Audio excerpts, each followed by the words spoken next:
tidak sedikit semak-semak yang masuk, yang kita bawa ke dalam hati kita.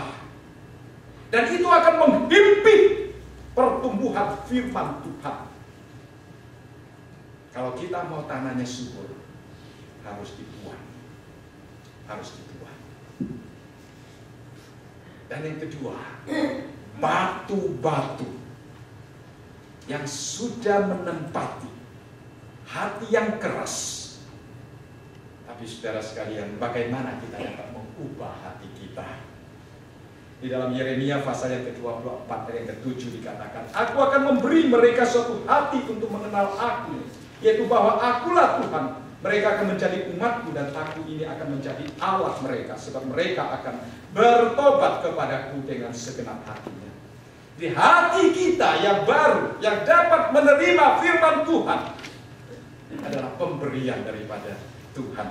Dalam Yeremia, Yeskiel pasal yang ke-11 dan ke-19 dikatakan, aku akan memberikan mereka hati yang lain dan roh yang baru di dalam batin mereka. Juga aku akan menjauhkan dari tubuh mereka hati yang keras dan memberikan mereka hati yang taat. Nah, hati yang keras diganti dengan hati yang taat.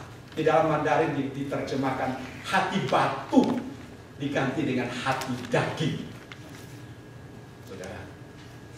Hati batu, hati yang keras. Hati kita terlalu keras, saudara sekalian. Terlalu keras. Saudara senang dikritik orang?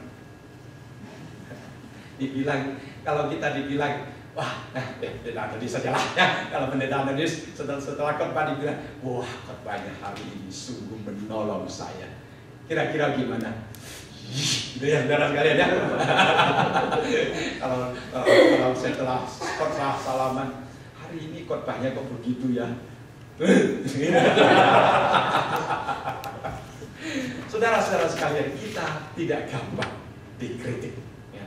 Tapi saya barusan ada satu retreat pendeta-pendeta di Denville di saya tidak tahu saudara tahu, ada satu tempat retreatnya Katolik yang di atas gunung selama 3 hari, dan tujuan kita adalah membangun teamwork kita. 5 pendeta kita bersama-sama, kita berusaha untuk membuka diri, berusaha untuk membangun satu teamwork. Ada satu buku yang judulnya 5 Dysfunction of a Team. Ada 5 hal yang membuat tim itu tidak berfungsi dengan baik. Kita berusaha untuk membuang ke-5 hal yang menghalangi fungsi daripada sebuah tim. Dan saudara sekalian, di dalam membuang ke-5 hal itu, salah satunya adalah membuka diri kita supaya kita sungguh-sungguh transparan antara satu dengan yang lain. Saudara-saudara yang kekasih di dalam Tuhan, kita perlu hati yang demikian. Pada waktu firman Tuhan datang kepada kita, hati kita sungguh-sungguh seperti tanah yang subur.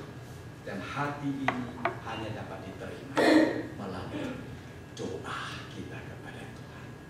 Karena Tuhan yang dapat memberikan kepada kita hati yang taat, hati yang siap untuk menerima, hati yang mau belajar.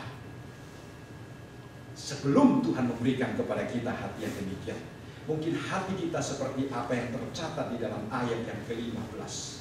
Hati yang telah menebal, telinga yang sudah tertutup, saudara sekalian, dan mata yang tertutup dengan tidak mau melihat.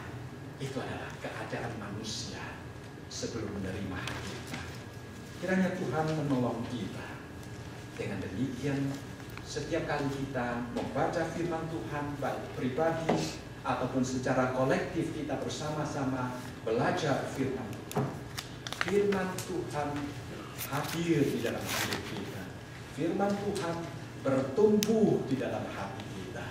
Dan kita boleh menyaksikan buah-buah firman Tuhan di dalam kehidupan pribadi kita, dalam kehidupan keluarga kita, dalam tempat pekerjaan kita, dimanapun kita berada. Paulus menggunakan istilah saudara dan saya adalah surat-surat Kristus. Apa artinya surat? Hari ini tidak menulis surat, menulis email. Pada waktu saudara menulis email, apa yang saudara tuliskan? Isi hati kita, betul tidak? Jadi Tuhan menulis surat kepada dunia melalui saudara dan saya. Tuhan menyampaikan isi hatinya kepada dunia melalui saudara dan saya. Berbuah bagi Tuhan adalah isi hati Tuhan boleh tersalur dengan sempurna di dalam setiap aspek kehidupan kita. Dan saudara akan melihat firman Tuhan berbuah 100 kali lipat, 60 kali lipat, 30 kali lipat. Dan Tuhan berkata, kepada mereka yang mempunyai akan diberi, yang tidak mempunyai akan diambil. Sudah tidak punya masih diambil, saudara sekalian. Ya, saudara, itulah prinsip Tuhan di dalam memakai kita. Sehingga kita dapat melihat ada orang Kristen dipakai lebih heran, lebih heran, lebih heran lagi. Mengapa? Karena kepada yang punya Tuhan akan terus melengkapi, Tuhan akan terus memberi. Kalau kita mempunyai satu hati dan berkata, Tuhan beri saya hati yang taat akan firman-Mu, supaya firman Tuhan boleh bertumbuh dengan subur di dalam hatiku, menghasilkan buah. Tuhan senang, Tuhan akan memberikan, Tuhan akan berkati, dan Tuhan akan pakai. Mari kita berdoa. Saudara, kita merenungkan akan firman Tuhan ini. Kita berdoa supaya Roh Allah bekerja, menolong kita membuang semak-semak yang ada di dalam hati kita. Mungkin itu kekecewaan yang terjadi di masa lalu. Mungkin itu kekhawatiran akan masa yang akan datang. Mungkin itu suatu perjuangan yang tidak pernah kita temukan hasilnya. Hal-hal demikian akan selalu mengganggu hubungan kita dengan Tuhan. Kita berdoa kiranya Tuhan menolong kita membuang semuanya itu. Kita mohon Tuhan mengubah hati kita dari hati yang keras menjadi hati yang taat. Setiap kali Tuhan berbicara, kita meresponi dengan amin.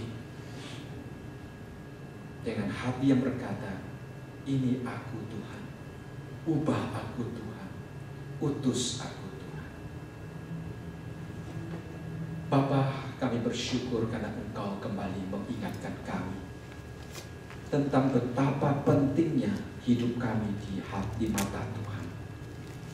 Engkau begitu menghargai kami Tuhan, walaupun kami tidak layak Tuhan, tapi Engkau menjadikan hati kami bagaikan ladang firman Tuhan, tempat yang paling berharga di mata Tuhan, untuk Engkau percayakan sebagai tempat di mana firman-Mu boleh bertumbuh, berbuah, boleh menyaksikan kemuliaan-Mu, boleh memberitakan kebesaran, boleh menyampaikan isi hati-Mu kepada dunia yang masih berada di dalam kegelapan. Bapa, kiranya setiap kami sungguh-sungguh mempunyai hati yang sudah diolah oleh Tuhan bagaikan tanah-tanah yang subur, yang berbuah untuk kemuliaan Tuhan. Terima kasih Bapa, terpujilah nama-Mu. Di dalam nama Tuhan Yesus kami berdoa. Amin. Mari sidang jemaat kita berdiri dan kita menyanyikan lagu Doxology.